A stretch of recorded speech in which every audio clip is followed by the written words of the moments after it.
మీ వెనక ఏదో అదృశక్తులు అంటే లైక్ కేటీఆర్, కేసీఆర్, హరీష్ రావు ఉన్నారని సమస్య వచ్చినప్పుడు ప్రధాన ప్రతిపక్షమైన పార్టీల దగ్గరికి వెళ్ళడం జరుగుతుంది. వాళ్ళు కరెక్ట్గా స్పందించి మా డిమాండ్స్ని అనుకున్న టైంకి నెరవేరిస్తే ప్రతిపక్షాల పార్టీ దగ్గరికి ఎవ్వరు పోరు. అట్లంటే 8-9 months బ్యాక్ వాళ్ళు కూడా మా సమస్య మీద పోరాడిన వాళ్ళే కదా. వాళ్ళు అప్పుడు కూడా మా ఇష్యూని వాళ్ళు రాజకీయం చేసినారా? కాదు కదా. వాళ్ళు ప్రతిపక్షంలో ఉన్నారు కాబట్టి మా డిమాండ్స్ నెరవేర్చాలని వాళ్ళు కూడా ఫైట్ చేసినారు. అంటే ఏ స్టేట్లో అయినా ఎక్కడైనా కూడా ప్రతిపక్షం అనేది ప్రశ్నిస్తుంది. డిమాండ్స్ని నెరవేర్చకపోతే ప్రశ్నించి దాన్ని నిలదీసే వాళ్ళకి రోల్ ఉంటుంది. అది ప్రతిపక్షం అయినప్పుడు కానీ మీరు ట్రాప్గానో పొలిటికలైజ్ చేస్తుంది మీరు కదా ఇష్యూని.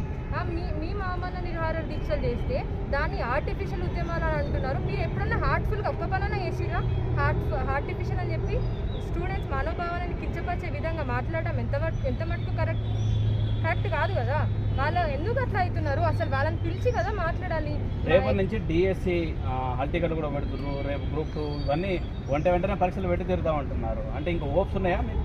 అంటే స్టూడెంట్స్ని ఇట్లా తొందరగా చెప్పించి ఎవరైతే మహేందర్ రెడ్డి ఆయన ఉన్నాడో ఆయన కొంచెం ముసలైన కావచ్చు, మేబీ అవన్నిటిని స్టూడెంట్స్ మీద రుద్ది వాళ్ళు గవర్నమెంట్కి క్రెడిట్ తీసుకోవాలనే ఒక ధోరణిలో స్టూడెంట్స్ని బాగా ఇట్లా ప్రెషరైజ్ చేస్తున్నారు.